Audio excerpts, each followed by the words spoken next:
I never thought a family celebration would become the night I discovered my stepmother was trying to poison me.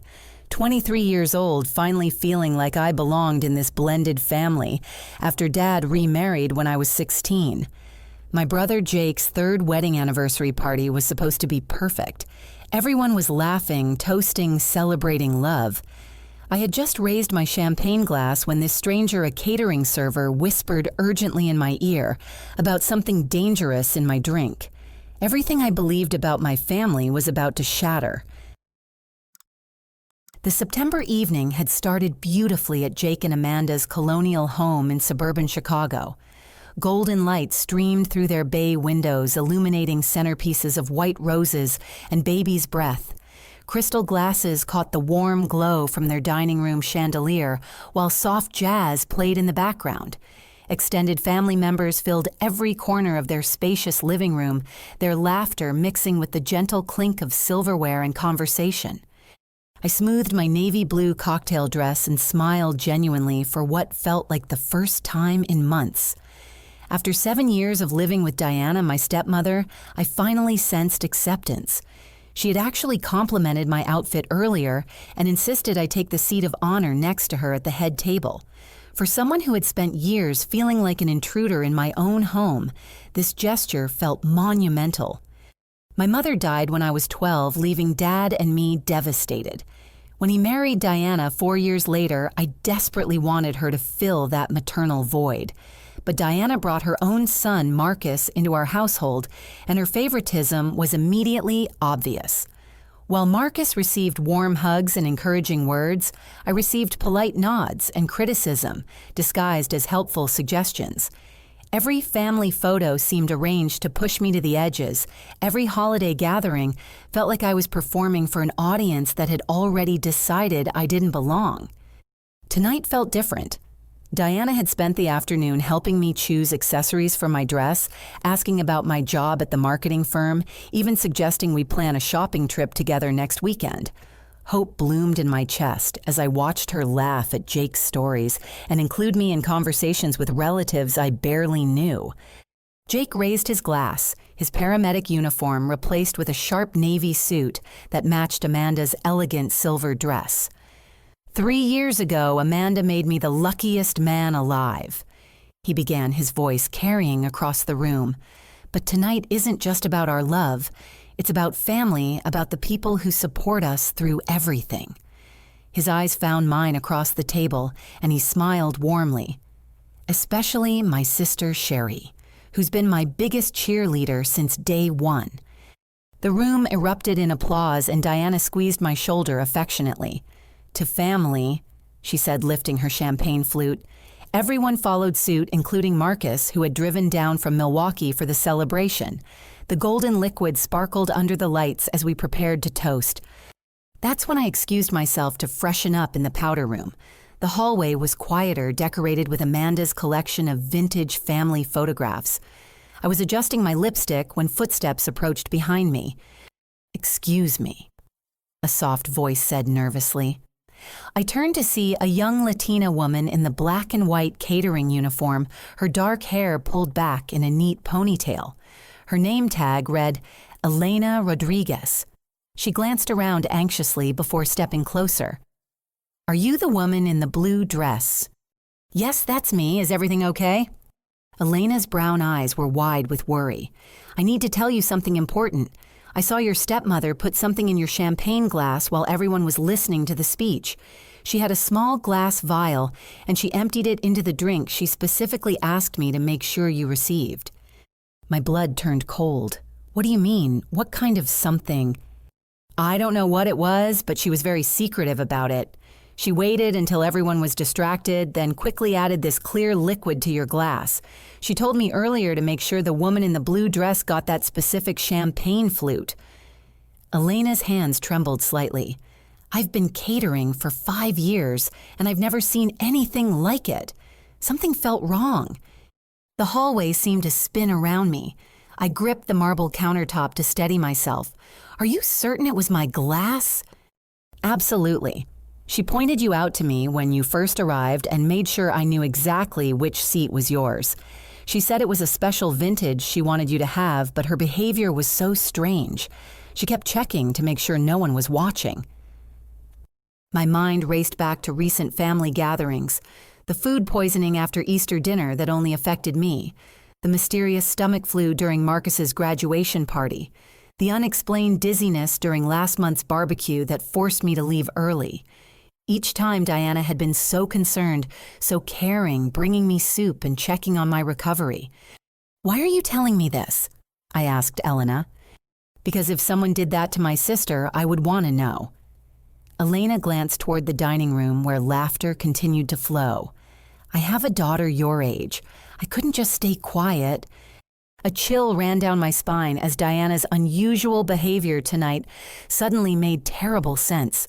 Her insistence that I drink from a particular glass, her sweet attentiveness after months of cool indifference, her suggestion that I sit in the seat of honor where she could easily monitor my consumption. "What should I do?" I whispered. Elena looked around again. "When you go back, maybe find a way to switch glasses with someone, but be careful. If I'm right about what I saw, you don't want to drink whatever she put in there." My hands shook as the full implication hit me. Diana, the woman I had desperately tried to please for 7 years, might be trying to poison me. The stepmother whose approval I craved, whose acceptance I had begged for through countless acts of service and accommodation, could be attempting to harm me in the most calculated way possible. I thanked Elena and promised to be cautious, though my legs felt unsteady as I walked back toward the dining room. The cheerful sounds of celebration now seemed sinister. Every smile felt suspicious, every gesture loaded with hidden meaning. As I approached my seat, Diana looked up expectantly. "There you are, sweetheart," she said with unusual warmth. "I was wondering if you were feeling all right. You looked a little pale earlier." "I'm fine," I managed, forcing a smile while my heart pounded. "Just wanted to touch up my makeup." Diana gestured toward my champagne glass. "Your drink is getting warm. Why don't you finish it before we move on to dinner?" Untold. The golden liquid suddenly looked menacing instead of celebratory. I picked up the glass with steady hands, though my mind was screaming. "Actually, I think I'll wait until the toast is officially over. I want to savor the moment." Diana's smile flickered almost imperceptibly, but she nodded. "Of course, dear, take your time." But time was exactly what I didn't have. If Elena was right, I needed to act quickly and carefully.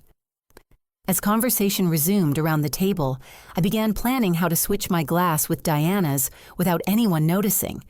The woman who had raised me was potentially trying to kill me, and I was about to find out just how far her deception ran. Returning to my seat, I forced myself to appear calm while my pulse hammered against my throat. Diana's champagne flute sat innocently beside her plate, identical to mine except for the deadly secret potentially lurking in my glass. The room buzzed with animated conversation about Jake and Amanda's recent vacation to Ireland, but the voices seemed distant and muffled. I studied Diana carefully, noting details I had never paid attention to before. Her manicured fingers drummed nervously against the tablecloth. She kept glancing at her diamond watch, checking the time every few minutes. Most tellingly, she positioned herself with a clear view of my place, setting her gaze returning repeatedly to my untouched champagne. "Cherie, you're being awfully quiet," Amanda said, her kind blue eyes filled with concern. "Are you feeling okay?" "Just taking everything in," I replied, managing what I hoped was a genuine smile. "It's such a beautiful celebration." Marcus leaned across the table, his sandy hair catching the light. At 21, he had inherited Diana's sharp features and calculating eyes. "Yeah, sis, you seem a little off tonight. Maybe you should drink something. You look dehydrated." The comment sent ice through my veins. Was Marcus part of whatever Diana had planned?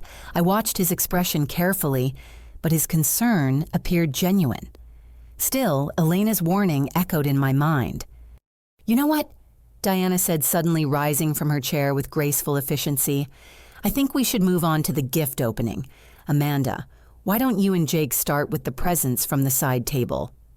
The suggestion created exactly the distraction I needed.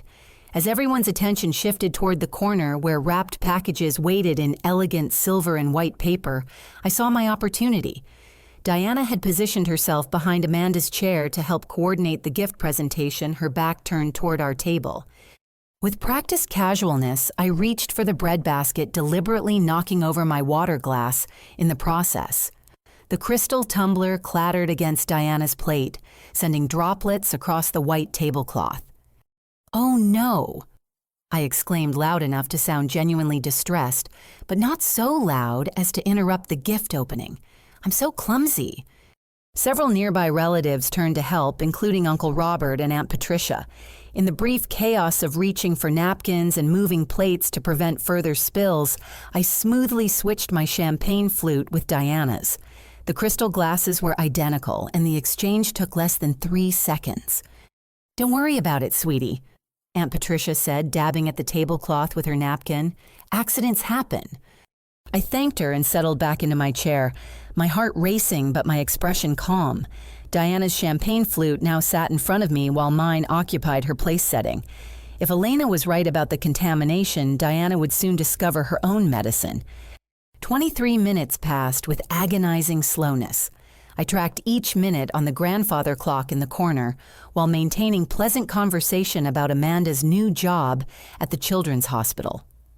Diana returned to her seat, glancing approvingly at my place setting. She didn't notice the switch.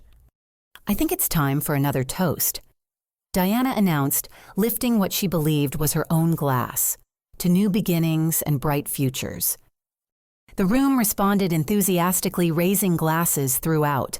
I lifted Diana's original champagne flute, the liquid catching the light beautifully. Diana brought my glass to her lips and took a generous sip, her eyes meeting mine over the rim with what I now recognized as predatory satisfaction. "To family," I said quietly, taking a small sip from her glass. The champagne tasted perfectly normal. Diana drained nearly half her glass before setting it down with a pleased expression. "Delicious," she murmured. "French champagne is always worth the extra expense for special occasions." 15 minutes later, she began shifting uncomfortably in her chair. Her complexion, always perfectly made up, started taking on a grayish tint around her temples. She pressed her hand against her stomach, her breathing becoming shallow. "Diana," Dad said, noticing her distress. "Are you feeling all right?" "Just a little warm," she replied, but sweat beads were forming along her hairline despite the comfortable room temperature. "Maybe I should step outside for some fresh air."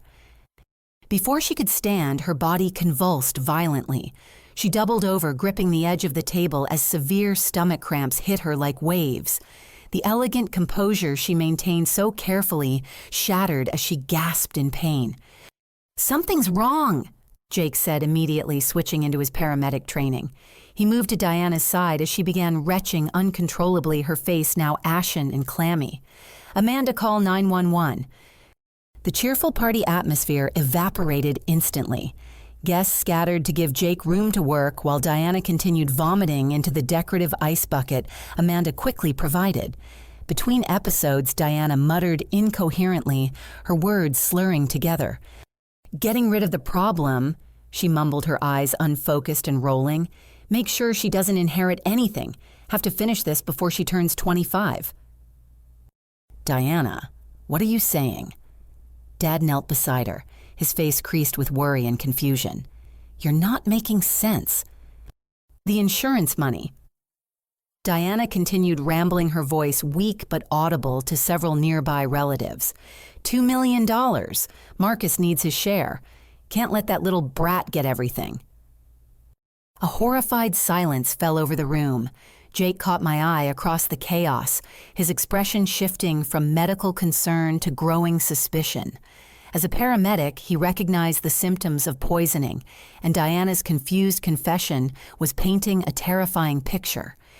"Cherie," Jake said quietly, pulling me aside while Amanda coordinated with the emergency responders on the phone. "What exactly was Diana drinking tonight?" My throat felt dry as sandpaper. "Champagne, the same as everyone else." "These symptoms are consistent with specific types of poisoning, and what she's saying about insurance money and inheritance."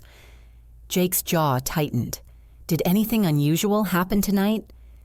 Before I could answer, Diana collapsed completely, her body going limp against Dad's supporting arms. Her breathing became labored and irregular, while her skin took on a disturbing bluish tint around her lips and fingernails.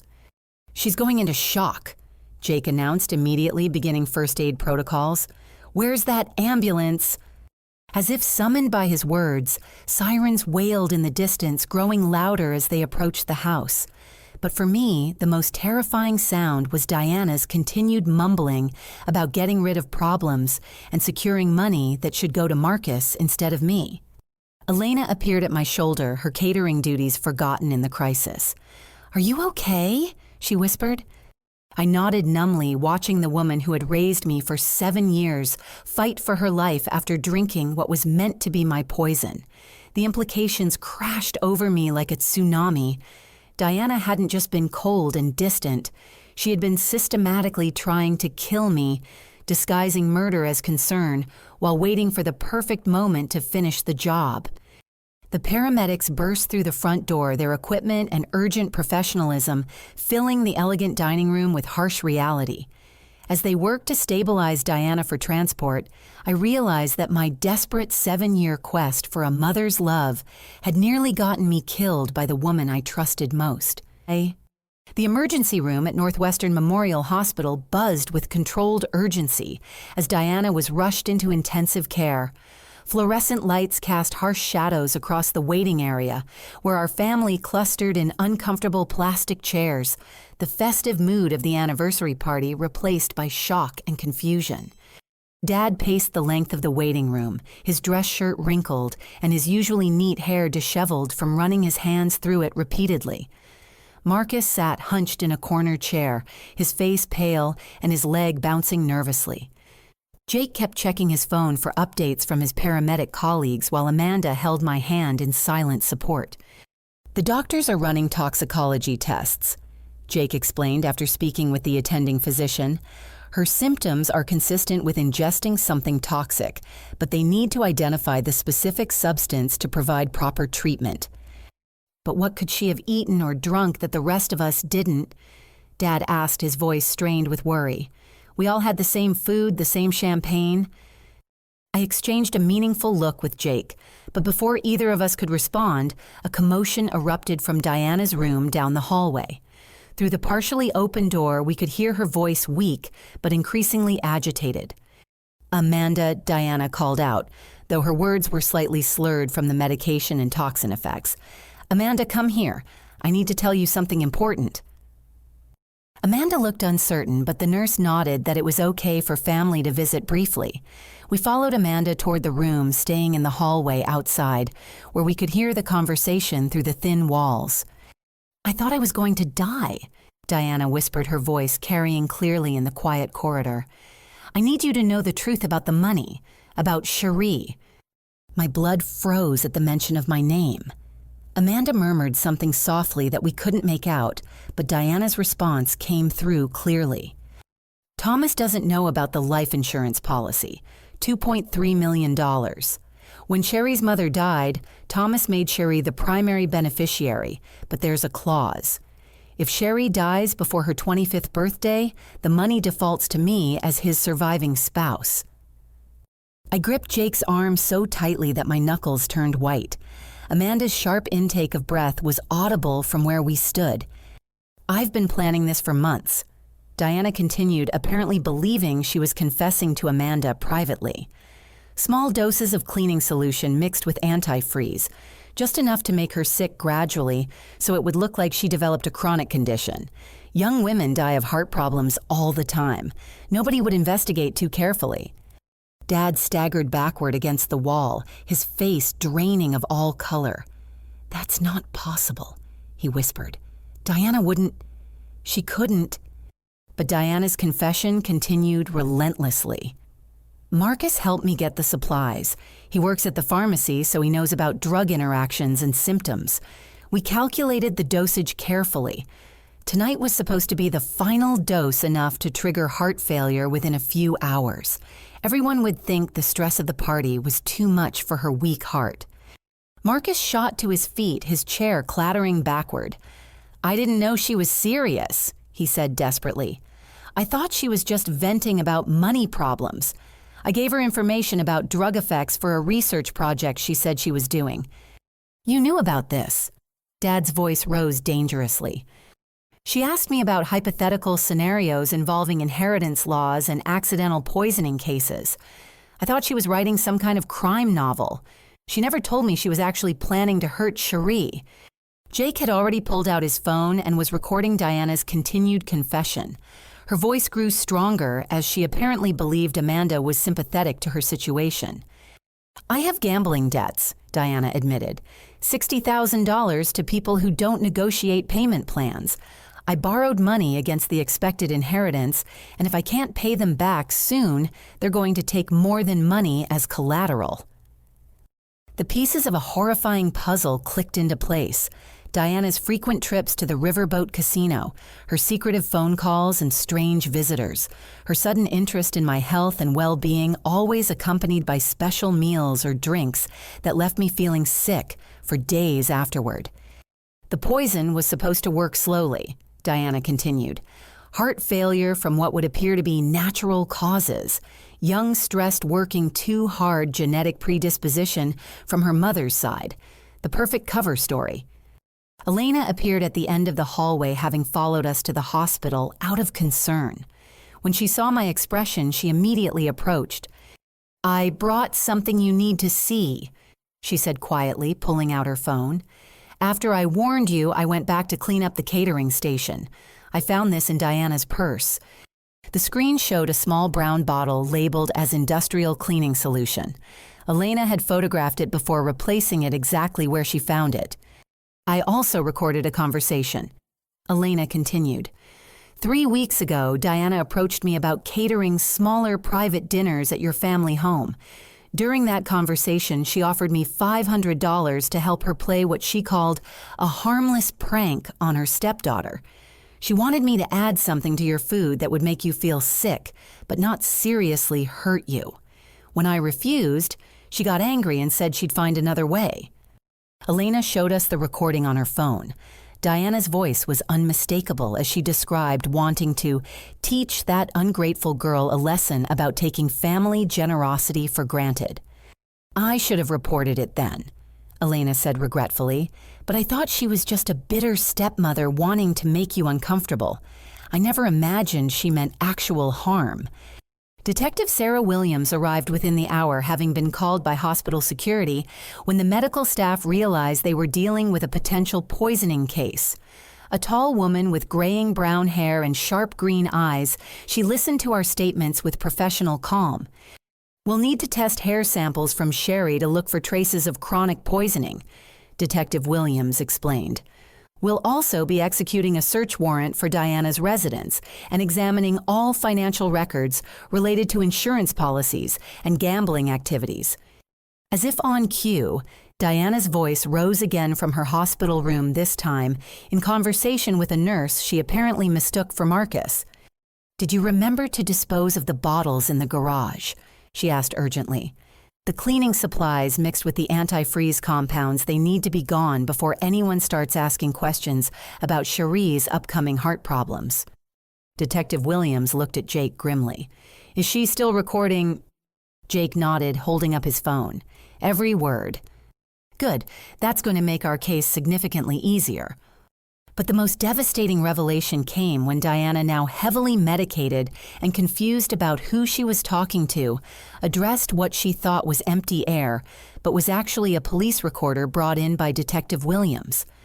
"I never wanted to be a mother to some dead woman's brat," Diana said clearly. "Thomas's precious daughter with her perfect grades and her sweet personality always making me look like the evil stepmother. Well, now she'll be just as dead as her saint of a mother, and I'll finally have the financial security I deserve." The words hit me like physical blows. 7 years of trying to earn her love, 7 years of believing I wasn't good enough, 7 years of accepting crumbs of affection, while she systematically planned my murder. Dad collapsed into a waiting room chair, his head in his hands. "I failed you," he said to me quietly.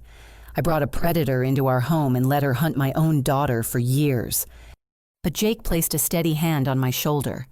"She's not going to hurt you anymore," he said firmly. "And now we have everything we need to make sure justice is served." As medical tests confirmed traces of cleaning solution and antifreeze in both Diana's system and in my hair samples, spanning several months, the full scope of her systematic murder plot became undeniable. Diana had been slowly poisoning me for almost 8 months, timing my death to maximize her financial gain while minimizing suspicion. Marcus was arrested that night as an accessory, his pharmacy access and knowledge making him a crucial part of the conspiracy. As police led him away in handcuffs, he looked at me with what appeared to be genuine remorse. "I'm sorry, Cherie," he said quietly. "I really thought she was just talking. I never believed she would actually hurt you." But Diana's final words before the medication rendered her unconscious showed no remorse whatsoever. When Detective Williams informed her that she was under arrest for attempted murder, Diana's response was chilling. "That little parasite should have died years ago," she said with cold clarity. "At least now Thomas will see what she's really cost this family." As I sat in the hospital waiting room surrounded by evidence of a murder plot spanning months, I realized that my desperate need for Diana's maternal love had made me the perfect victim. I had ignored every warning sign, accepted every strange illness, and trusted the woman who was methodically planning to kill me. The next 72 hours transformed our family home into a crime scene. Detective Williams arrived Monday morning with a team of forensic specialists who methodically dismantled Diana's carefully constructed facade. Crime scene tape fluttered across our front porch, while neighbors gathered in small clusters whispering about the shocking news that had already spread through our suburban Chicago community. I watched from Jake's guest bedroom window as investigators carried evidence boxes from our house, each one labeled and documented. The garage yielded a horrifying collection of chemical supplies Diana had accumulated over months. Industrial cleaning solvents, automotive antifreeze, and even small amounts of prescription medications she had somehow acquired. She was incredibly methodical, Detective Williams explained as we sat in Jake and Amanda's living room reviewing the evidence. We found a notebook hidden in her bedroom closet with detailed timelines, dosage calculations, and observations about your reactions to different chemical combinations. The notebook entries read like a scientist's log, clinical and detached. Diana had recorded everything from my food consumption patterns to my work schedule, identifying the optimal times to administer poison when I would be alone and unlikely to seek immediate medical attention. September 2nd subject consumed soup with added cleaning solution, experienced nausea and fatigue within 2 hours, missed work the following day, dosage effective but not sufficient for permanent results. September 15th, added antifreeze compound to morning coffee. Subject reported headache and dizziness, may need to increase concentration for next administration. October 3rd, combined cleaning solution with prescription medication in evening tea. Subject vomited repeatedly but attributed symptoms to stomach flu. Cover story maintained successfully. She was escalating the dosages, Detective Williams noted. Based on these calculations, the amount she put in your champagne glass would have been fatal within 4 to 6 hours, appearing to be sudden cardiac arrest. Dad had aged a decade in 3 days. His usually confident demeanor crumbled as investigators revealed the extent of Diana's deception. Bank records showed she had borrowed $48,000 against my expected inheritance using forged documents that showed me in failing health with a terminal diagnosis. "I should have known," Dad repeated, obsessively pacing the length of Jake's kitchen. The signs were all there. Her mood swings when Sherry got sick, her insistence on preparing special meals when Sherry was recovering, her interest in life insurance policies she never cared about before. The family split immediately along predictable lines. Diana's sister Patricia arrived from Indianapolis, furious and defensive. She stormed into Jake's house, demanding answers and accusations. "This is ridiculous," Patricia declared, her voice sharp with disbelief. Diana would never hurt anyone. Cherie must be lying for attention, trying to get Diana in trouble because she never accepted her as a mother figure. Patricia, Jake said with forced calm, we have recorded confessions, physical evidence, and medical proof of chronic poisoning. This isn't a misunderstanding. Recordings can be doctored. Evidence can be planted. That girl has always been jealous of Diana's relationship with Marcus. Patricia pointed an accusing finger at me. She probably poisoned Diana herself and is trying to frame her for it. The accusation stung, but I had expected it. Diana's family had always viewed me as the outsider who disrupted their tight-knit unit when Dad married into their lives. Marcus, meanwhile, faced his own legal battle. Under intense questioning at the police station, he revealed details that made the conspiracy even more disturbing. She started asking me questions about drug interactions 6 months ago, Marcus admitted to Detective Williams. At first, it seemed innocent. She said she was worried about Sherry's health and wanted to understand what medications might be causing her recurring illnesses. And you provided that information. I gave her general information about symptoms and drug effects. I work at CVS Pharmacy, so I have access to medical databases and drug interaction warnings. But I swear, I thought she was trying to help Cherie feel better, not make her worse. Detective Williams wasn't convinced. Yet you also helped her research inheritance laws and life insurance policies. Marcus shifted uncomfortably in the interrogation chair. She said she wanted to understand how beneficiaries worked in case something happened to Dad. She was worried about financial security if he had a heart attack or accident. It seemed like responsible planning. Did you help her forge medical documents? I gave her information about medical terminology and diagnostic codes. She said she was helping Cherie apply for health insurance and needed to understand how chronic conditions were classified. The lies unraveled quickly under professional questioning. Marcus had provided Diana with detailed information about inheritance laws, specifically researching scenarios where primary beneficiaries died before reaching certain ages. He had also given her access to his employee database at the pharmacy, allowing her to research drug combinations and their effects. Most damning, Marcus admitted he had suspected Diana's true intentions, but convinced himself he was misinterpreting her behavior. I started getting worried about 3 weeks ago, Marcus confessed. Diana was asking me to research heart attack symptoms in young women and how long it would take emergency responders to detect specific types of poisoning. When I asked her why, she got angry and said I was being paranoid.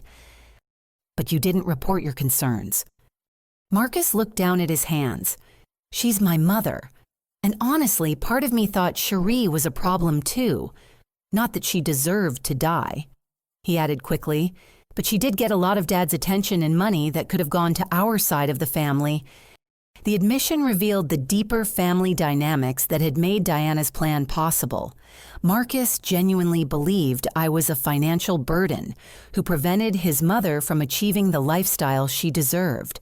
While he claimed he never wanted me dead, he had been willing to help Diana gather information that could harm me. Detective Williams conducted a thorough financial investigation that revealed the full scope of Diana's money problems. Beyond the gambling debts, she had been living far beyond Dad's income, running up credit card bills, and taking cash advances to maintain her social status in the community. She owed money to some very dangerous people, Detective Williams explained. Loan sharks who don't typically accept excuses or payment plans. They had already threatened physical violence, and Diana was running out of options. The insurance money would have solved all her problems. $2.3 million would have paid off her debts, given her financial independence, and allowed her to maintain her lifestyle without depending on Dad's middle-class income from his accounting firm. Elena continued to be crucial to the investigation. Security footage from her catering company showed Diana approaching Elena multiple times over the past month, trying to convince her to participate in what Diana called harmless pranks targeting me. She offered me $1,000 to put something in your food that would make you sick during a family dinner, Elena told Detective Williams. When I refused, she said she would find someone else who needed money more than they needed a clean conscience. The investigation revealed that Diana had approached 3 different catering staff members before the anniversary party, looking for someone willing to help her administer the final dose of poison. When everyone refused, she decided to handle the task herself, using the party chaos as cover. She had been planning this specific night for weeks, Detective Williams said. The anniversary party was perfect because she could ensure you would be relaxed and unsuspecting, surrounded by family in a celebratory mood. No one would question her giving you a special glass of champagne. As evidence mounted, our extended family chose sides with brutal clarity. Dad's relatives supported me, completely horrified by Diana's systematic attempted murder. Diana's family continued claiming I had orchestrated an elaborate frame job to steal Dad's inheritance for myself. This is exactly what Diana warned us about, Patricia told anyone who would listen. That girl has been manipulating Thomas for years, and now she's trying to destroy Diana's life because she knows Diana sees through her act. The accusations created a permanent rift. Patricia hired a lawyer to challenge Diana's arrest, while Dad consulted with an attorney about protecting my inheritance from any future claims by Diana's family. But the most heartbreaking moment came when Dad and I finally talked alone about the years of systematic abuse I had endured while desperately trying to earn Diana's love. "I thought she was helping you," Dad said, tears streaming down his face. "When you got sick after family dinners, Diana was always so concerned, so caring. She would make you soup, bring you medicine, sit with you while you recovered. I thought she was being a good stepmother. She was poisoning me and then nursing me back to health so she could poison me again," I said quietly. "It was the perfect cover. Who would suspect the caring stepmother who stayed up all night taking care of her sick stepdaughter?" Dad broke down completely. 7 years. For 7 years, I watched her slowly kill you and praised her for being such a devoted mother. The investigation concluded with overwhelming evidence of premeditated attempted murder. Diana faced charges of first-degree attempted murder, conspiracy, fraud, and forgery. Marcus faced charges as an accessory to attempted murder and conspiracy. Detective Williams assured me that both would face significant prison time if convicted, but she also delivered a sobering warning about the trial ahead. "Defense attorneys in cases like this often try to blame the victim," she explained. "They may claim you were suicidal, or that you poisoned Diana yourself, or that you manipulated the evidence to frame an innocent woman. Are you prepared for that kind of attack on your character?" Looking back at 7 years of accepting blame, criticism, and emotional abuse while begging for crumbs of maternal affection, I realized I was finally ready to stop apologizing for my own existence. "I'm ready," I told Detective Williams. "Diana spent years teaching me that I wasn't worth protecting. It's time I learned she was wrong." The Cook County Courthouse became my second home over the following 4 months as Diana's case moved through the legal system. The preliminary hearings revealed the full scope of evidence against her, creating a media sensation that drew reporters and curious onlookers to every proceeding. Diana hired Rebecca Morrison, a high-profile defense attorney known for aggressive tactics in seemingly hopeless cases. Morrison's strategy became clear during the first hearing, portrayed Diana as a victim of financial stress who had suffered a temporary mental breakdown, while painting me as a manipulative stepdaughter who had orchestrated an elaborate frame job. "My client is a devoted mother and wife who fell victim to gambling addiction," Morrison argued during her opening statement. "In her desperation to solve her financial problems, she may have made poor choices, but attempted murder was never her intention. The alleged victim has motive to fabricate this entire scenario as she stands to inherit significant money upon Diana's conviction." I sat in the courtroom gallery between Dad and Jake, watching Diana transform herself from the elegant woman I had known into a fragile victim. Gone were her perfectly styled hair and designer clothes, replaced with simple gray dresses and minimal makeup that made her appear vulnerable and sympathetic. The prosecution, led by Assistant District Attorney Michael Chen, methodically presented the evidence. Diana's notebook with its detailed poisoning timeline, bank records showing her gambling debts and illegal borrowing against my inheritance, recorded confessions from the hospital, medical evidence of chronic poisoning spanning 8 months. Elena testified with quiet dignity, describing Diana's multiple attempts to recruit her as an accomplice. She didn't just ask once, Elena explained. Over 3 weeks, she approached me 4 different times, each time offering more money and becoming more desperate. The final time, she said if I didn't help her, someone was going to get hurt anyway. Jake's testimony was devastating for the defense. As a paramedic with 12 years of experience, he could definitively identify Diana's symptoms as consistent with the specific poison mixture found in our garage. The victim presented classic signs of antifreeze and cleaning solution poisoning, Jake testified. Severe gastrointestinal distress, cardiac irregularities, and neurological confusion. These symptoms don't occur naturally or accidentally. Someone administered those chemicals deliberately and in calculated doses. But Morrison fought back with character assassination disguised as defense strategy. She brought in witnesses who testified about my supposed jealousy of Diana's relationship with Marcus, my resistance to Diana's authority in the household, and my frequent illnesses that supposedly gained me attention and sympathy. Cherie Williams is an intelligent young woman who understood exactly how inheritance laws worked, Morrison argued. She knew that framing Diana for attempted murder would eliminate any challenge to her insurance claim. By poisoning Diana at the anniversary party and providing a convenient confession scenario, she ensured Diana would be removed as a potential beneficiary. The accusation was absurd, but Morrison presented it with conviction.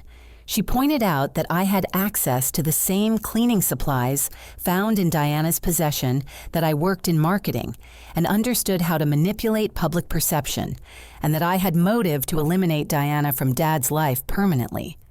Why would a devoted stepmother risk everything to kill a stepdaughter she had raised for 7 years? Morrison asked the jury. The answer is simple: she wouldn't. But a calculating young woman who wanted to secure a multi-million-dollar inheritance might risk framing her stepmother to achieve that goal. Marcus's testimony was crucial for both sides. He admitted providing Diana with information about drug effects and inheritance laws, but claimed he never understood her true intentions. I thought she was trying to help Cherie, Marcus testified, his voice barely audible. When Cherie kept getting sick, Mom asked me to research what might be causing it. She said she wanted to protect Cherie from accidental drug interactions. But you also researched inheritance laws and life insurance policies, Morrison pointed out. Mom said she was worried about financial planning. She wanted to understand how beneficiaries worked in case something happened to Thomas. It seemed responsible. Under cross-examination, Prosecutor Chen revealed the extent of Marcus's involvement. Phone records showed dozens of calls between Marcus and Diana in the weeks leading up to the anniversary party. Text messages revealed their discussions about optimal dosages and timing for the final poisoning attempt. "Did you believe your mother was planning to kill Cherie Williams?" Chen asked directly. Marcus hesitated for a long moment. "I started to suspect something was wrong about 2 weeks before the party, but I convinced myself I was being paranoid. She's my mother. I didn't want to believe she could hurt anyone. Yet you continued providing information about drug effects and inheritance laws even after you became suspicious." "Yes," including specific information about how long it would take emergency responders to detect poisoning in a cardiac arrest victim. Marcus looked at the floor. "Yes." The most dramatic moment came when Diana herself took the stand. Morrison had coached her carefully, and Diana presented herself as a remorseful woman who had made terrible mistakes but never intended actual harm. "I was drowning in debt," Diana testified, tears streaming down her face. "The people I owed money to were threatening my life, threatening Marcus. I was desperate and not thinking clearly. I thought if I could make Cherie sick enough to be hospitalized, I could delay the inheritance questions while I figured out how to pay my debts." "You never intended to kill your stepdaughter?" Morrison asked gently. "Never. I may have given her things that made her feel sick, but I was always there to take care of her afterward. I love that girl like my own daughter." Prosecutor Chen's cross-examination demolished Diana's sympathetic facade with surgical precision. He read from her notebook, forcing her to explain each detailed entry about dosage calculations and timeline planning. "Mrs. Williams, you wrote subject consumed soup with added cleaning solution. Is that how someone describes a person they love like their own daughter?" Diana's composure cracked. "I was just keeping track of what I gave her so I wouldn't accidentally give her too much." "Too much of what, medicine or poison?" said. "I was trying to help her." Chen read another entry. "Combined cleaning solution with prescription medication in evening tea. Subject vomited repeatedly, but attributed symptoms to stomach flu. Cover story maintained successfully." Does that sound like someone trying to help? I was confused. I wasn't thinking clearly. "Were you confused when you told the catering staff to make sure Cherie received a specific champagne glass?" "I wanted her to have the best champagne. With a fatal dose of poison in it. I never meant for it to be fatal." But the most damaging testimony came when Chen played the hospital recordings. Diana's own voice filled the courtroom, clearly stating her intention to kill me for insurance money and expressing no remorse about eliminating what she called Thomas's precious daughter. Mrs. Williams is that the voice of someone who loves their stepdaughter like their own child. Diana couldn't answer. Her defense had crumbled under the weight of her own recorded words. The jury deliberated for less than 4 hours. When they returned, the forewoman stood and delivered the verdict with clear conviction. "On the charge of attempted murder in the first degree, we find the defendant guilty. On the charge of conspiracy to commit murder, we find the defendant guilty. On the charge of fraud, we find the defendant guilty." Diana collapsed in her chair as the guilty verdicts were read. Morrison requested immediate appeal, but Judge Patricia Richardson denied the motion. "This court has rarely seen such a calculated, cold-blooded attempt at murder," Judge Richardson stated. "The defendant systematically poisoned her stepdaughter over 8 months, carefully documenting her crimes and showing no remorse for her actions. The evidence is overwhelming and the verdict is just." Marcus received a separate trial where he was convicted as an accessory to attempted murder and conspiracy.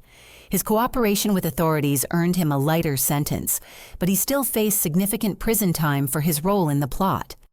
During the sentencing phase, I was allowed to provide a victim impact statement. Standing at the podium facing Diana, I spoke directly to the woman who had tried to kill me while I begged for her love. "You taught me that I wasn't worthy of protection, that my needs didn't matter, that my very existence was a burden to your family. For 7 years, I believed you. I apologized for taking up space, for needing attention when I was sick, for somehow failing to earn the maternal love I desperately wanted." Diana stared at me with cold hatred, her mask of remorse completely gone. "But you were wrong about my worth, and you failed to destroy me. I survived your poison, your manipulation, and your hatred. And now I'm going to build a life so full of purpose and love that your 7 years of abuse will become nothing more than a cautionary tale about trusting predators who wear the mask of family." Judge Richardson sentenced Diana to 15 years in prison without possibility of parole for 10 years. Marcus received 8 years with possibility of parole in 4 years. As Diana was led away in handcuffs, she turned back one final time and mouthed words that chilled me to the bone. "This isn't over." But for the first time in 7 years, I wasn't afraid. Diana no longer had power over me, and I was finally free to discover who I could become without constantly begging for the approval of someone who wanted me dead. 6 months after Diana's conviction, the concrete reality of justice began reshaping every aspect of my existence. The insurance settlement was finalized, awarding me not only the original $2.3 million, but an additional $800,000 in compensatory damages for pain suffering and medical expenses related to 8 months of systematic poisoning. More importantly, Dad had filed for divorce the day Diana was sentenced, citing irreconcilable differences and fraud in the marriage contract. Diana's attempts to contest the proceedings from prison were unsuccessful, especially given her conviction for attempted murder of his daughter. "I should have protected you," Dad said during one of our weekly therapy sessions together. Dr. Margaret Foster, a family counselor specializing in abuse recovery, had recommended joint sessions to help us rebuild our relationship after years of Diana's manipulation. "You didn't know," I replied, though the words still felt difficult to say. She was incredibly skilled at making her abuse look like care. Dr. Foster nodded from her comfortable chair in the sunlit office. "Predators who operate within family structures are often the most dangerous because they exploit our natural desire to trust people we live with. Diana's systematic approach wasn't random cruelty. It was calculated manipulation designed to make everyone, including Thomas, see her as Cherie's devoted caregiver." Dad had aged considerably during the trial, his hair turning completely gray and his usually confident demeanor replaced with quiet caution. "But there were signs," he insisted. Her mood changes when Cherie got sick, her insistence on preparing special foods, her sudden interest in life insurance policies. "Signs that make sense in hindsight," Dr. Foster corrected gently. "At the time, they appeared to be the actions of a caring stepmother. Diana deliberately cultivated that image to provide cover for her crimes." The therapy sessions were painful but necessary. Dad and I had to rebuild trust while processing the reality that we had both been victims of Diana's long-term deception. He struggled with guilt over failing to protect me, while I struggled with residual feelings of worthlessness that Diana had carefully cultivated over 7 years. Elena, meanwhile, had become an unexpected pillar of strength in my recovery. She visited regularly, often bringing homemade meals and sharing stories about her own family. Her courage in speaking up had saved my life, and I was determined to help her pursue her dreams in return. "I've been thinking about culinary school," Elena confided during one of her visits to my new apartment. I had moved out of Dad's house immediately after Diana's conviction, needing space to heal without constant reminders of the attempted murder. "What's stopping you?" I asked. "Money mostly, and time. I'm working 2 jobs to support my daughter while her father pays sporadic child support." That conversation led to the Elena Rodriguez Culinary Scholarship, a fund I established with part of the insurance money to help single mothers pursue culinary careers. Elena became the first recipient enrolling in the prestigious Kendall College of Culinary Arts, while I provided childcare support and living expenses. "You're changing my whole family's future," Elena said through tears when I presented her with the full scholarship package. "My daughter will grow up knowing that good people can triumph over evil people when they have the courage to speak up." Jake and Amanda formally asked me to be their daughter, Sophie's godmother, a ceremony that took place 6 months after Diana's sentencing. Standing in the beautiful sanctuary of St. James Cathedral, holding their 6-month-old daughter while promising to guide and protect her, I understood for the first time what real family love felt like. Sherry has shown incredible strength and grace through unimaginable circumstances, Father Michael said during the christening ceremony. She survived systematic betrayal and attempted murder, yet chose to respond with forgiveness and service to others. Sophie is blessed to have such a remarkable godmother. The christening reception was everything Diana's anniversary party should have been. Genuine celebration surrounded by people who truly cared about each other's well-being. No hidden agendas, no calculated manipulations, just honest love and support. During the reception, Marcus appeared unexpectedly. He had been released on probation after serving 18 months of his sentence, his cooperation during Diana's trial earning him early parole. He approached me hesitantly while I was holding Sophie near the dessert table. "I know I don't deserve forgiveness," Marcus said quietly, "but I needed to tell you that I understand now what Diana was doing to both of us. She manipulated me into believing you were a threat to our family's financial security. I was wrong to help her, and I'm sorry." I studied his face carefully, looking for signs of deception. Marcus appeared genuinely remorseful, his usual arrogance replaced with humble regret. "I don't forgive you," I said honestly. Not yet, but I appreciate that you're taking responsibility for your choices. Diana didn't force you to help her research how to poison me. You made that decision." Marcus nodded. "You're right. I made choices based on selfishness and resentment. I'm in therapy now, trying to understand how I let Diana convince me that you deserve to be hurt. I hope someday you might be willing to consider forgiving me, but I understand if you never can." It was the most honest conversation Marcus and I had ever had. While I wasn't ready to forgive him, his acknowledgement of responsibility was more healing than I expected. The anniversary of Diana's conviction became a day of reflection and gratitude instead of trauma. I organized a dinner for everyone who had supported me through the investigation and trial: Dad, Jake, Amanda, Elena, Detective Williams, Prosecutor Chen, and Dr. Foster. A year ago, I was a woman begging for love from someone who was trying to kill me, I told the gathered group. Tonight, I'm surrounded by people who protected me when I couldn't protect myself, who fought for justice when I was too scared to fight back, and who helped me discover that my worth isn't determined by other people's ability to love me properly.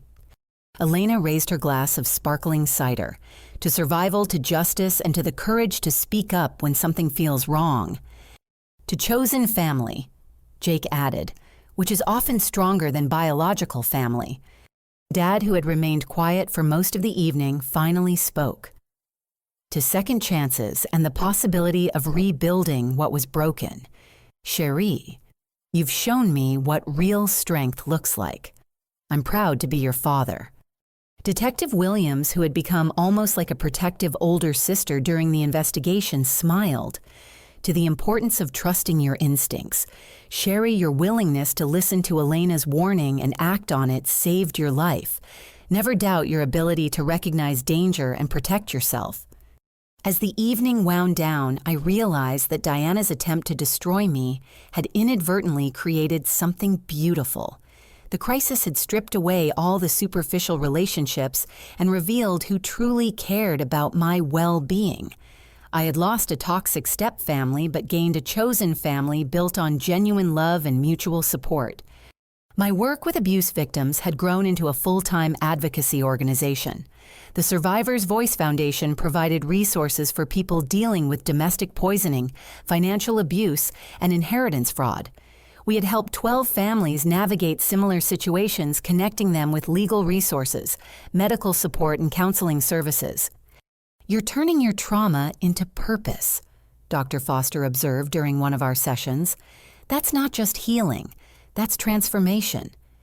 The Foundation's work attracted national attention, leading to speaking engagements at law enforcement conferences and medical seminars. My story became a case study in recognizing systematic poisoning within families, helping train professionals to identify warning signs that might otherwise be dismissed as family dynamics. Most importantly, I had learned to value myself independent of other people's approval. Diana's years of systematic abuse had convinced me that my worth depended on earning love through perfect behavior and constant accommodation. Recovery meant discovering that I deserved protection, respect, and care simply because I existed. Standing in my apartment one evening looking at photos of the people who had fought to save my life, I realized that Diana had failed in every possible way. She hadn't gotten the insurance money. She hadn't destroyed my spirit. She hadn't prevented me from building meaningful relationships. Instead, her attempt to murder me had revealed my inner strength and surrounded me with people who would protect me fiercely. For someone who had spent 7 years feeling like an unwanted burden, discovering that I was worth fighting for had been the greatest gift of all. Diana remained in prison, her appeals consistently denied. Occasionally, she would attempt to contact me through intermediaries or written letters, but I had learned the importance of maintaining boundaries. She no longer had access to my life, my emotions, or my decisions. I was finally completely free. 2 years after Diana's conviction, I stood before a packed auditorium at the National Conference on Family Violence, preparing to deliver the keynote address that would mark the 2nd anniversary of the Survivors' Voice Foundation. The sea of faces included law enforcement officers, medical professionals, social workers, and fellow survivors who had found the courage to speak their truths. "My name is Cherry Williams." I began, my voice steady and clear. 2 years ago, I was a 23-year-old woman so desperate for maternal love that I ignored 8 months of systematic poisoning by my stepmother. Tonight I stand before you as someone who learned the difference between love and manipulation, between family and predators, and between surviving and thriving. The foundation had grown beyond anything I initially imagined. Our hotline received calls from across the country from people who suspected family members were being poisoned, financially abused, or manipulated for inheritance money. We had successfully assisted 47 families in obtaining justice with 31 convictions for various forms of domestic abuse involving financial crimes. Elena sat in the front row, now a successful pastry chef with her own catering business. Her daughter, Maria, now 8 years old, often joined Elena at foundation events, proudly telling anyone who would listen that her mother was a hero who saved someone's life by speaking up. Courage isn't the absence of fear, Elena had told Maria during one such conversation. Courage is doing the right thing even when you're scared. Sometimes the most important thing you can do is tell the truth when someone is in danger. Dad had remarried 8 months earlier to Grace Sullivan, a widow he met at a grief counseling support group. Grace's approach to our relationship was everything Diana's had not been: patient, genuine, and completely without agenda. She never tried to replace my mother or demand instant affection. Instead, she offered friendship and let deeper feelings develop naturally. "I already raised my children," Grace explained during our first private conversation. "I'm not looking to be your mother, Cherie, but I would be honored to be your friend and supporter if you're open to that." Grace's sincerity was immediately apparent. She asked about my work, remembered details from previous conversations, and never made demands on my time or emotions. When I eventually began calling her by her first name, instead of Mrs. Sullivan, it felt natural rather than forced. The contrast with Diana's calculated manipulation was striking. Grace gave love freely without expecting specific returns, while Diana had treated affection as a commodity to be earned through perfect behavior and constant gratitude. Jake and Amanda's family had expanded to include 2-year-old Sophie and infant son Michael. I was deeply involved in their lives, serving as emergency contact for school and medical appointments, helping with childcare during Amanda's nursing shifts, and creating traditions like monthly movie nights and summer camping trips. "Aunt Cherie," Sophie said during one of our recent adventures to Lincoln Park Zoo, "why do some people try to hurt their families?" It was a complicated question for a 2-year-old, but I had learned the importance of age-appropriate honesty about difficult topics. Sometimes people make very bad choices because they want things more than they love people, I explained. But most families love each other and want everyone to be safe and happy. That's why we have police officers and doctors and other helpers who make sure the bad people can't hurt anyone. Sophie nodded solemnly, like how Elena helped you. Exactly like how Elena helped me, and like how you can help people by telling grown-ups if something seems wrong or scary. These conversations with Sophie had taught me that my survival story could be a teaching tool for the next generation, helping children understand the difference between healthy family relationships and dangerous situations. Marcus had remained in contact sporadically, sending occasional updates about his therapy progress and volunteer work at a substance abuse treatment center. His letters showed genuine growth and understanding of how Diana had manipulated his resentment toward me into active participation in attempted murder. "I'm not asking for forgiveness," his most recent letter stated. "I understand that I made choices that could have resulted in your death, and I'll spend the rest of my life living with that knowledge. But I want you to know that I've dedicated my life to helping other people recognize manipulation before it leads them to hurt innocent people." While I appreciated Marcus's apparent transformation, I maintained clear boundaries. Forgiveness wasn't necessary for my healing, and I refused to let guilt or social pressure convince me otherwise. Diana's attempts at contact from prison had ceased after the first year when her letters were consistently returned unread. She had attempted several appeals, all unsuccessful, and would serve a minimum of 10 years before becoming eligible for parole consideration. "She no longer exists in your world," Dr. Foster reminded me during our final therapy session. "You've built a life so full of authentic relationships and meaningful work that her absence isn't a loss. It's a protection." The insurance money had been invested wisely, providing financial security while funding the foundation's growing operations. Rather than the lavish lifestyle Diana had imagined inheriting, I used the money to create sustainable systems for helping other abuse survivors. My personal life had also flourished in unexpected ways. 6 months earlier, I had begun dating David Martinez, a forensic accountant who specialized in financial crimes against vulnerable populations. We met at a conference where he was presenting research on inheritance fraud, and I was speaking about systematic family poisoning. "You're the most genuinely strong person I've ever met," David told me during our third date. "Not just because you survived Diana's abuse, but because you transformed that experience into something that helps other people. That kind of resilience is incredibly attractive." David's honesty about his admiration was refreshing after years of Diana's calculated emotional manipulation. He supported my foundation work without trying to control or direct it, celebrated my successes without claiming credit, and respected my boundaries without taking them personally. "I'm still learning how to trust," I admitted to David during a recent conversation about our relationship's future. "Diana taught me that people who claim to love you might actually want to destroy you." "Take all the time you need," David replied. "Real love doesn't operate on deadlines or ultimatums. If I'm the right person for you, that will become clear naturally. If I'm not, I'd rather know that than pressure you into something you're not ready for." His patience and understanding confirmed what I had learned about the difference between genuine care and manipulative control. The second anniversary celebration for the Survivors' Voice Foundation took place exactly 2 years after Diana's sentencing.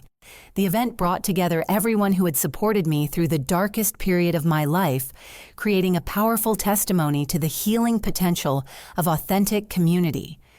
3 years ago, Cherie was isolated, systematically poisoned, and convinced she was unworthy of protection, Detective Williams said during her speech. Today, she's surrounded by people who would go to extraordinary lengths to ensure her safety and success. That transformation didn't happen by accident. It happened because Cherie chose to value herself enough to build relationships based on mutual respect rather than desperate need. Elena, now recognized nationally for her advocacy work with abuse survivors, delivered a powerful message about the importance of speaking up when witnessing potential crimes. "I almost didn't say anything," Elena admitted. "I told myself it wasn't my business that I might be misunderstanding what I saw, that accusing someone's stepmother of poisoning them was too serious a charge to make without absolute proof. But my daughter's safety depended on adults being willing to protect children from predators, so I decided Cherie's safety was my responsibility too." The evening concluded with the unveiling of the Elena Rodriguez Courage Award, an annual recognition for individuals who demonstrate exceptional bravery in protecting vulnerable people from family abuse. Elena was the first recipient, but the award would continue annually to honor people who chose moral courage over personal comfort. Standing before the gathered crowd, I reflected on the complete transformation of my understanding about family love and self-worth.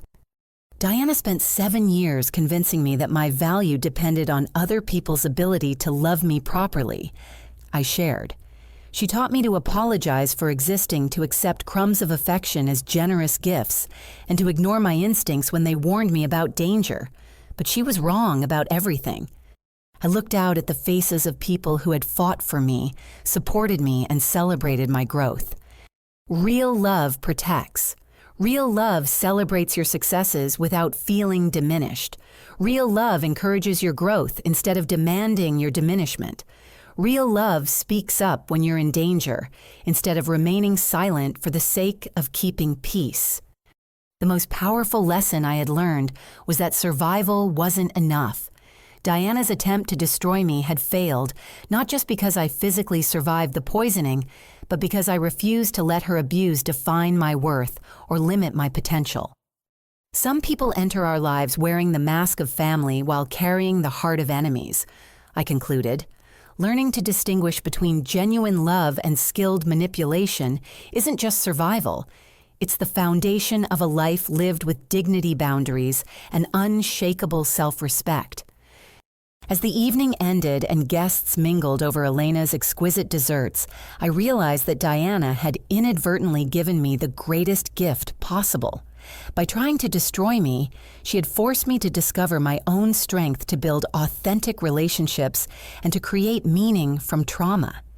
Looking around at the people who had become my chosen family, Elena and Maria, Jake and Amanda, and their children, Dad and Grace, Detective Williams, Dr. Foster David, and dozens of other survivors and supporters, I understood that I had not just survived Diana's attempt at murder. I had built a life so full of purpose, love, and genuine connection that her 7 years of abuse had become nothing more than the prologue to a story about resilience, justice, and the power of refusing to let predators win. 3 years after that terrifying night at the anniversary party, I was exactly who I was meant to be: strong, protected, valued, and completely free. For anyone watching this who might be experiencing similar manipulation or abuse within their own family, remember that your instincts matter. Trust that voice inside you that says something feels wrong, even when everyone around you insists everything is normal. Seek help from trusted friends, professionals, or organizations like ours. You deserve to be protected, valued, and loved authentically. What signs have you noticed that helped you recognize unhealthy relationships in your own life?